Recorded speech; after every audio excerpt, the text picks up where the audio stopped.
Hi friends, നമ്മുടെ ഓരോ ദിവസവും എങ്ങനെ തുടങ്ങണം എന്നുള്ളത് നമ്മളിൽ ഓരോരുത്തരിലും നിക്ഷിപ്തമാണ്. അതെങ്ങനെ സ്റ്റാർട്ട് ചെയ്യണം ഓരോ ദിവസവും എന്നുള്ളത്.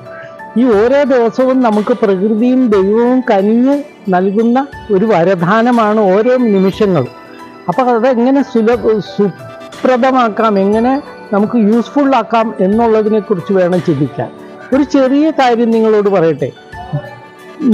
ലോകത്തിലെ തന്നെ ഏറ്റവും മികച്ച 5 ഡോക്ടർമാരുണ്ട്.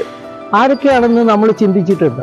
ഒന്ന് ശുദ്ധവായു, ഒന്ന് ശുദ്ധജലം, ഒന്ന് നമ്മുടെ കാണുന്ന ദൈവം സൂര്യപ്രകാശം, പിന്നെ ഒന്ന് നല്ല ഭക്ഷണം, നല്ല വ്യായാമം, നല്ല ഉറക്കം. ഇങ്ങനെ 6 ദൈവങ്ങളാണ് നമുക്ക്, 6 ഡോക്ടേഴ്സാണ് നമുക്ക് പ്രകൃതി തന്നിട്ടുള്ളത്. ഇതിനെയൊക്കെ നുകരുക, യൂസ്ഫുള്ളാക്കുക, നമ്മുടെ വ്യായാമ പ്രക്രിയകളൊക്കെ ചെയ്ത് ആരോഗ്യത്തെ സംരക്ഷിക്കുക. Thank you.